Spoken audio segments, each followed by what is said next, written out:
Hi everyone, it's me, Spring, the fiber enthusiast, and welcome to the channel. Today we're going to be playing with some hot glass and making some beads. I'm going to be playing around with and working with some glass that I just recently purchased. This is new to me. These are really cool rods of glass. They do some amazing things, and each one of them does something different. So I have 4 here. I'll go over the 4 I have here in just a moment. The entire purchase was all of this. Now, all of those are the same and they do the same thing.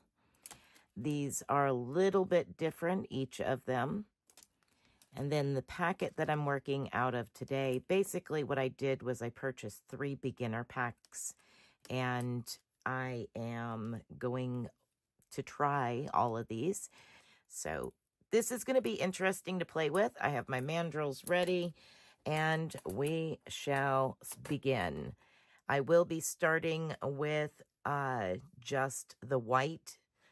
Then I will be adding the Skyron, and as well as Skyron by itself, and then encasing. I do have a couple of paddles here with different styles of beads that I can make. I may or may not use them. I may just turn them over and use the back side. So these are graphite. And I have some tweezers, so if I need to do any type of pulling for any reason, I do use a butter knife for shaping. It works great. I have some mashers. I have some leaf press mashers. I also have a mandrel to use as a punty if I decide, and also a stylus. So there's lots of different options sitting here for me to do today. We're just going to get busy and start working, and I want to thank each and every one of you for joining me on this journey that I am on of learning how to work with hot glass and create beautiful jewelry and beads for myself and for purchase. All right, so let's go ahead and get started. After I start the flame, I may do a little bit of voiceover or music or a combination of both. So safety is always first. We're going to add our safety glasses. All right, let's go ahead and get started.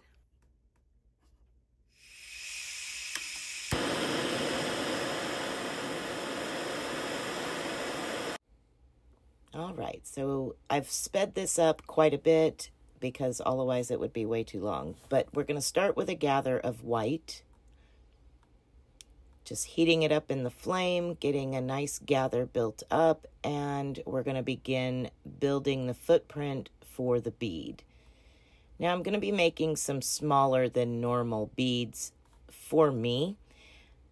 Generally, I make rather large beads to make as earrings.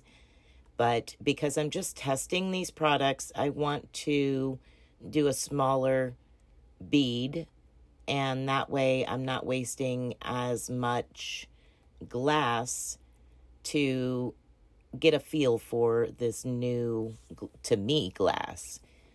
So now I've got my buildup of my footprint. I'm just heating it up, kind of getting it centered and balanced.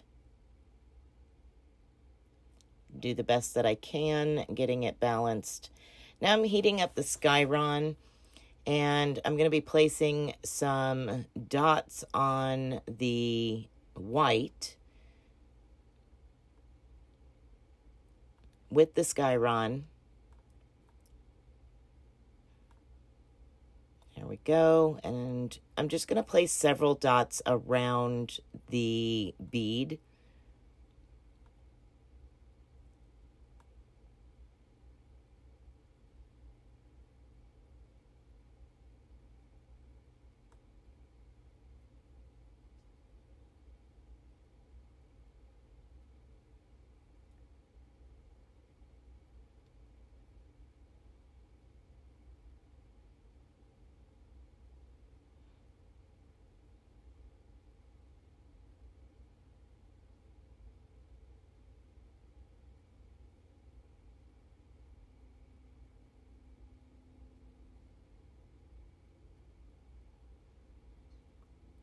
All right, now I'm going to just give it an overall heating and try to smooth out all the rough edges, all that good stuff. Now I've pulled it out of the flame and giving it a cool down period.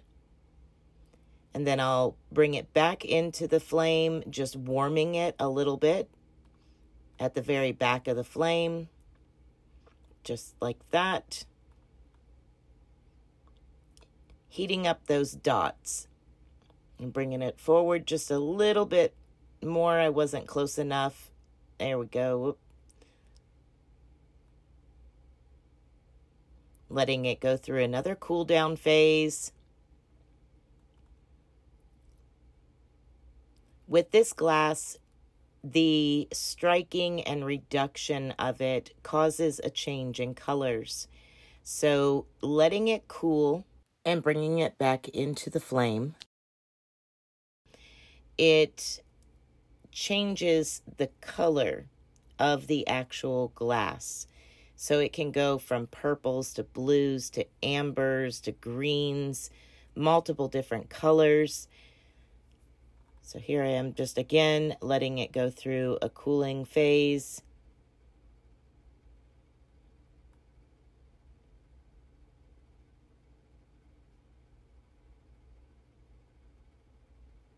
Back into the back of the flame. Going to concentrate on heating up some of the dots individually versus all of them at first, and then heat the overall bead. Now I'm going to encase it in some clear. So bringing in the clear, going to heat up a wad of glass and actually just encase the whole entire bead with clear.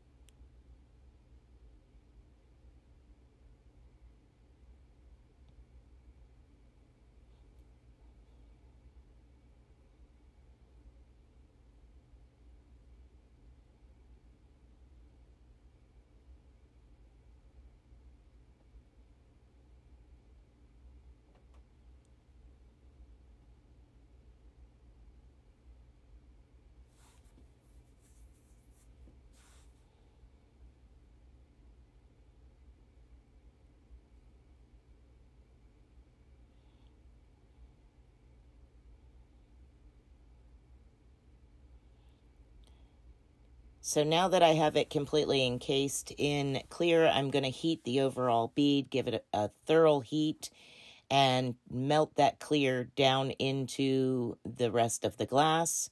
Smooth it all out because it's kind of rough looking at this present moment.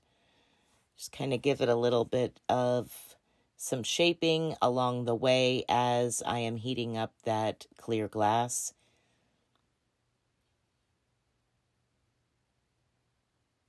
Those graphite marvers are wonderful for shaping of beads, whether you're using the bead mold on the opposite side or the back surface of the paddle there. It helps a lot to actually shape each of the beads, get them more symmetrical.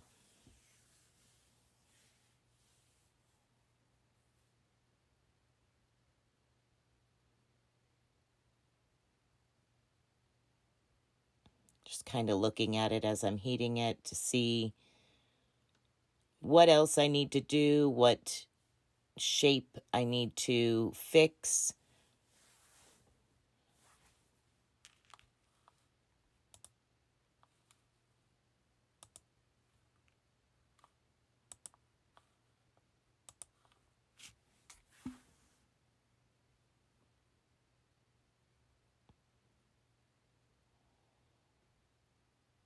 Once again, I'm just kind of giving it a once over and looking at it to see if there's anything else I need to do. All right, so now we're going to switch over and just do a straight bead of the Skyron, and I'm just going to do a tube bead with it. So again, I'm going to begin building the footprint for the bead by heating up a wad of glass and start working it on the mandrel.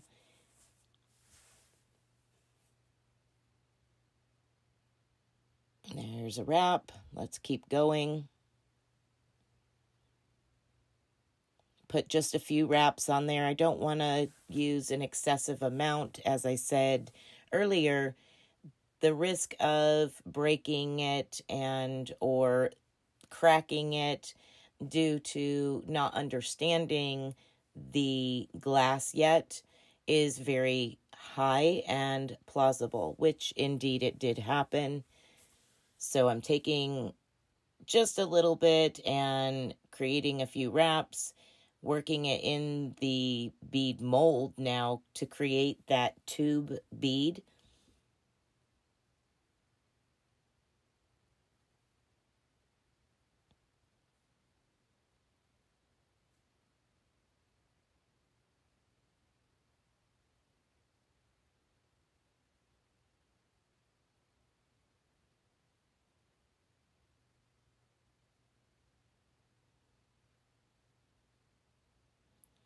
Still working on the actual overall shape of the bead.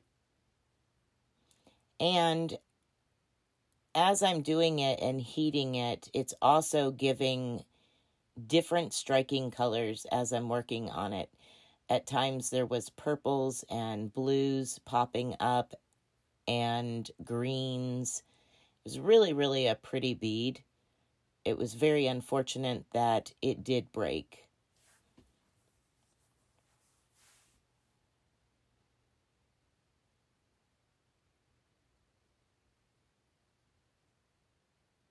All right, now we're on to the third bead. I'm going to once again build a footprint of white.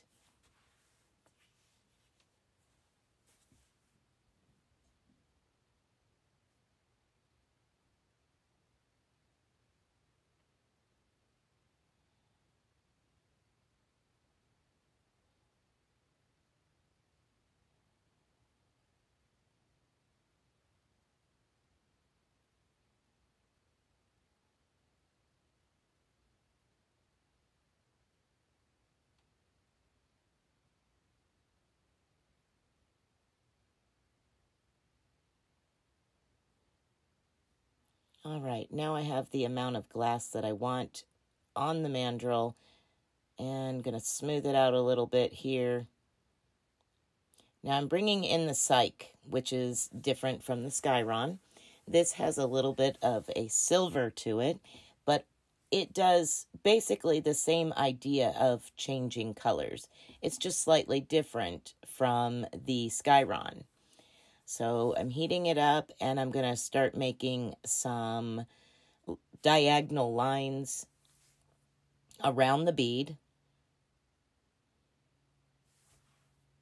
So the white will still be exposed, but I'm adding these diagonal lines to give it some really cool effect to it. Now I'm taking a stylus and I'm just giving a little indentation into the hot glass in specific areas. Now that indentation is so cool when it's completed, because next I'm going to take the clear glass and I'm going to fill those indentations with the clear glass first.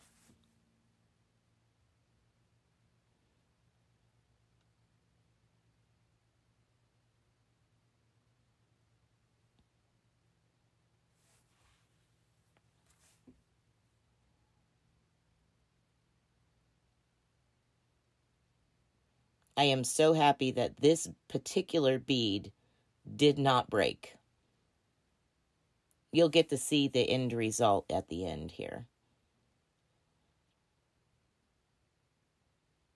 So when I place the clear onto these indentations or into the indentations, basically what it did was whatever color that Psych was in that spot at that time, it kept it that color. And everything else was changing because it was closer to the flame. It wasn't covered in that clear. So the heat that was held in on those indentations stayed at a cooler temperature than the rest of the bead. So here again, I'm just shaping it back up a little bit after putting the clear into the pockets. Just want to give it a good little shape before I do the next step.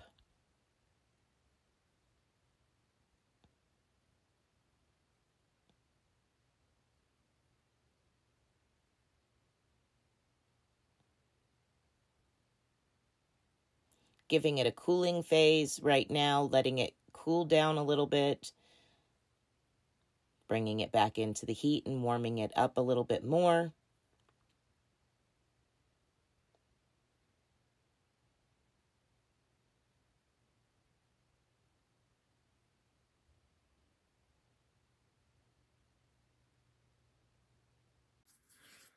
All right, let's take a look at the beads that I made on camera and off camera. I made a total of 5. I made 3 on camera, and I'll go over them first. So you can see this right here. That is part of this bead. I'm going to zoom in so that way you can see a little better.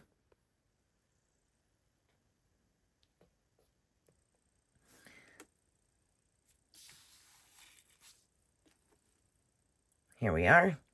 So that is one of the first beads that I made on camera, and yeah, you can see where the white is. That is where I used the white. Then next I put some of the Skyron, and then I coated it with clear. So those were the 3 that I used to create this broken bead. The next one that I created on camera was just the Skyron. And if I bring this close enough, you'll be able to see the fractures in it.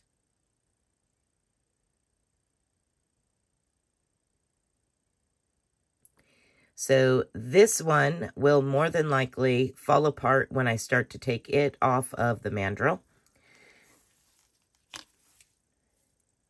The next one I did on camera, so we're on the 3rd one that I did on camera. This one I used the white lines of the black Psych. Then I covered it in clear. And to tool, I used the stylist to push all that glass and make indentations. And then I filled the indentations with clear, and then I wrapped the whole thing in clear. But here it is.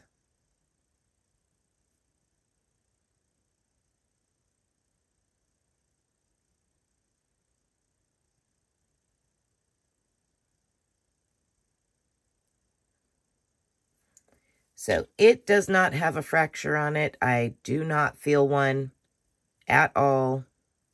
Did not see one on there. It might actually become an actual bead. All right, I did 2 off camera. Since I had 2 fracture, I figured I would go ahead and do 2 more. So here is the Skyron by itself. And there is no fracture on it that I can see, which is a wonderful thing because it will be replacing that one. And these are exactly the same as far as just Skyron. And you can see the difference in the colors. Unfortunately, the one that I really, really liked is fractured. But at any rate, here we are. And I had one more that I did off camera to replace the first one that fractured. And I did it in just some white and Skyron over the top of it. But unfortunately, you can see right here that it is fractured all the way from top to bottom. And there actually is a fracture on the opposite side. So more than likely, this bead will split in half and be no longer a bead. So it's going to take some getting used to. I have 2 beads out of the 5 that more than likely will come off in whole. However, the other 3, not so good. They are a mess and fractured and just broken bits of glass. Unfortunately, they're not beads because they were pretty too. But everything is a learning experience, and it is going to take time to learn how to work with this glass and be able to create beads on a more regular basis that do not fracture. All right, everyone, thank you for watching. Be blessed, be a blessing, and until next time, bye for now.